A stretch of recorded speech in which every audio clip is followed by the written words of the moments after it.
Surprise leaders they may have been, but Norwich were there on merit, and they came to Ewood Park with hopes of retaining their lead of the Premier League, but the Rovers had other things planned. Finds David Phillips. Phillips, that just reaches through, but Hendry has snaked out a boot and sent Shearer away down the right wing.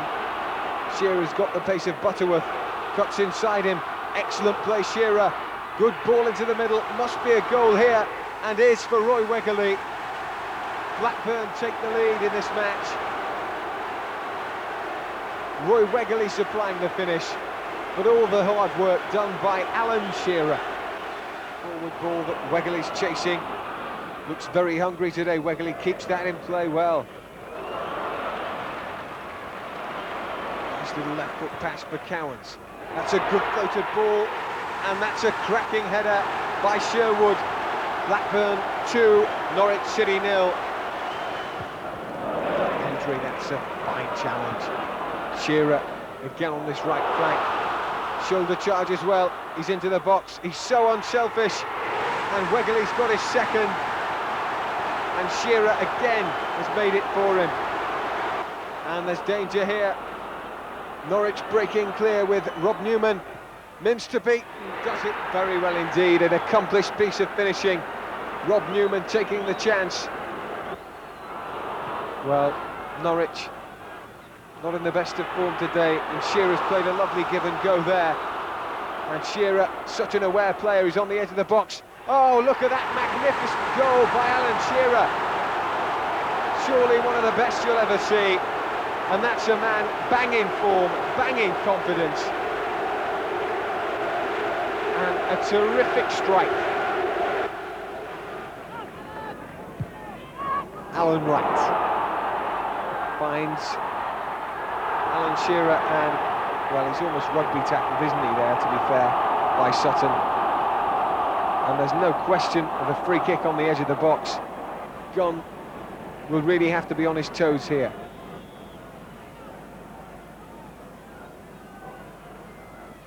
Gordon Cowans is the man to float and score a terrific goal. And Blackburn really rampaging through Norwich. Shearer challenges well again. Another dangerous ball in. There's Stuart Ripley. It must be another goal, and is. Ripley doesn't miss them from that range. Blackburn certainly Premier League top dogs now, if they weren't at the start of the game. Tim Sherwood plays a ball out wide to Wright. Dangerous looking cross. Alan Shearer's there and finds the net for a second time in the match. Shearer's second and Blackburn's seventh. Alan Shearer's role in this 7-goal rout cannot be underestimated, scoring 2 and playing a part in the other 5. But the goal that made the headlines was the lob over Norwich keeper Brian Gunn. What was Alan thinking about at the time? Please hit the back of the net, because I was wondering whether it was going to hit the net or just sail over the crossbar. And I was a little prayer went over mine, please hit the net. But like I say, fortunate for me, it went in. It could have went over, it could have went wide, but like I say, the luck was on our side that day and everything went in. The scoreline obviously doesn't reflect the match, but when it's written down in the record books for years to come, it can never be obliterated, can it? I mean, the 7-1, and we could have lost 3 or 4 other goals, and we could also score 3 or 4 others. I think it was just one of those days that you might not see repeated again. A good day indeed, and Ewood Park was to see another 7-goal thriller with Huddersfield in the second leg of the Coca-Cola Cup. This game was a little more even. Blackburn went ahead after 9 minutes with his powerful header from Shearer. And then 2 up when Roy Wegerle shot home after some fine work from Shearer and Newell. Huddersfield hit back after 65 minutes with this Barrett goal, and were then given a gift when this clearance from Mims rebounded into the net. Just 1 minute later, Town were in front with this nice shot from Ireland. Just when a major upset looked on the cards, Shearer headed home and put the tie into extra time. After 107 minutes, Shearer then put through Mike Newell to finish the job, and the Rovers went through 5-4 on aggregate.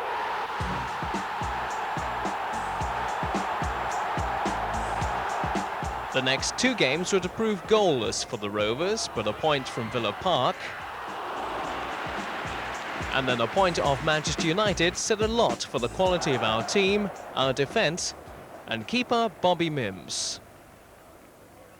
I don't think there's any games that you dominate for 90 minutes anyway, so the odds are that you're going to have something to do during the game, and as you say, just when it's a 0-0, that's when the attention's put onto the goalkeeper a little bit. The back four have been playing very well, but all the way through the team we're defending from the front and we're attacking from the back, simple as that. So it's a complete team at the moment. A complete team indeed, and ready to take on Norwich City again, this time in the Coca-Cola Cup. This game was never going to produce the avalanche of goals that the league encounter had, but Alan Shearer managed to conjure up this spectacular goal for the Rovers fans. Well, Sherwood fancies these. Oh, it's a great goal! Shearer bangs it in. Alan Shearer, a bright smile, glued for Norwich City. They're all thinking about one or two ideas. The wall didn't look at all good, and it was curled away from Brian Gunn, and it's 1-0. And the problems aren't over with the corner for Blackburn, with Hendry pushing up. Newell on the near post. Gunn gets out and is there. An easy one from May. An easy one it was, but the last game of October was not so easy at Hillsborough.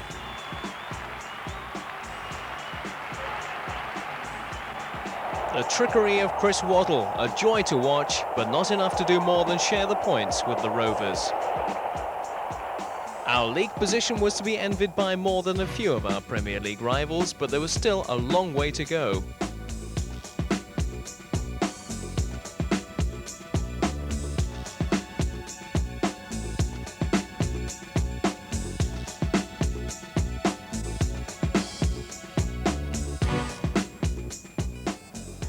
Our first game in November was at home to Spurs, and we crashed to our second defeat of the season, with Spurs full of confidence after 6 consecutive wins.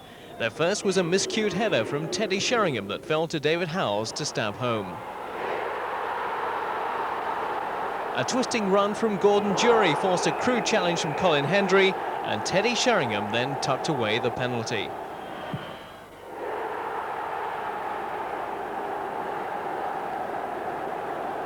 The long journey to the Dell was a return for Alan Shearer to his old club, but unfortunately not a triumphant one.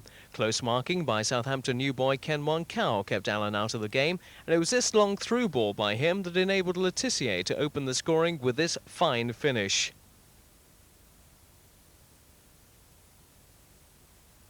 Gordon Cowan sent over this tantalising cross for Kevin Moran to head just inside the post for Rovers' equaliser. And despite some good attempts throughout the game, we could only come away with the points shared.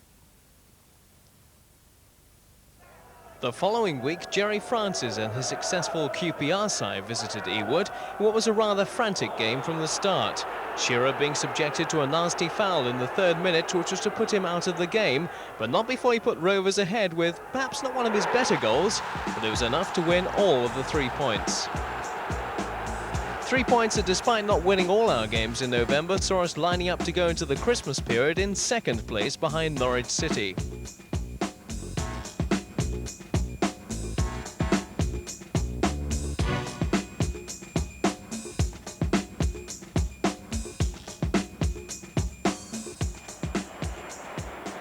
The Rovers went to Ayresome Park with the reputation of having the meanest defence in the league, conceding just 5 goals in 8 away games. And when Jason Wilcox scored this stunning goal just before half-time, we should have expected the points.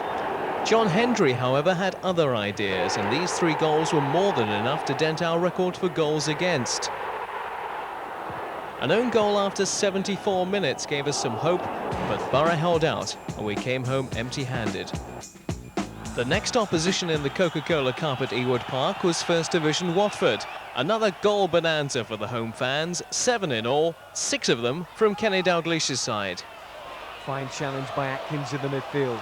Shearer threads that upfield for Newell. Newell picks out Atkins again. Atkins searching to the edge of the box. What a run and beautiful shot. And that's 1-0 to Blackburn Rovers.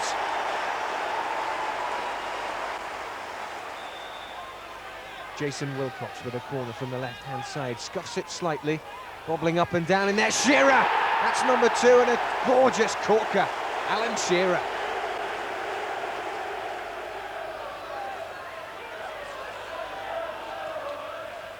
Chip ball to the edge of the box, helped on by Shearer again. Newell's in there, struggling for possession. There's the shot, and that's number 3.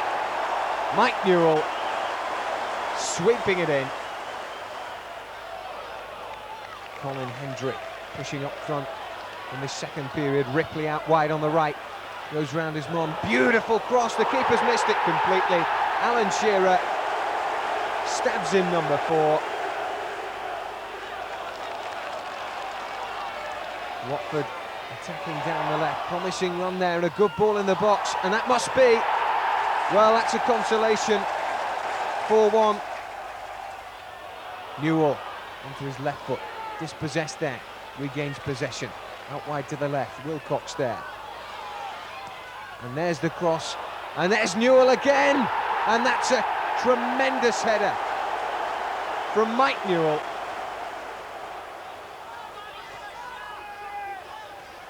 Newell, lovely touch. Shearer again menacing, that's a gorgeous layoff, and Wegerle's through. And that is number 6, and Blackburn are running riot. Kenny Dalglish's return to Anfield, where he'd experienced so much success as both player and manager, had been long awaited. But for both Kenny and the Rovers fans, it was to end in disappointment. The game was evenly fought until, with 15 minutes to go, Walters hit a fine strike past Bobby Mims, who stood no chance. Kenny saw this as an injustice and brought on both his substitutes, Roy Wegerle and Stuart Ripley. They almost immediately won a corner, and from that, with the instinctive skills of a truly fine player, Alan Shearer crashed this one home on the turn.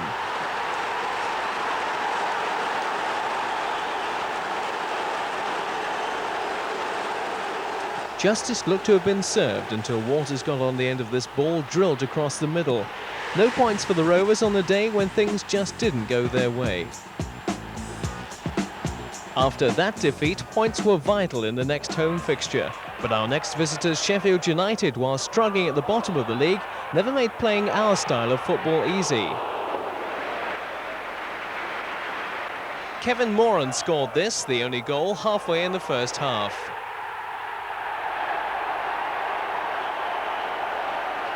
United piled on the pressure, punting balls forward to Brian Deane, but we held them and won an important 3 points.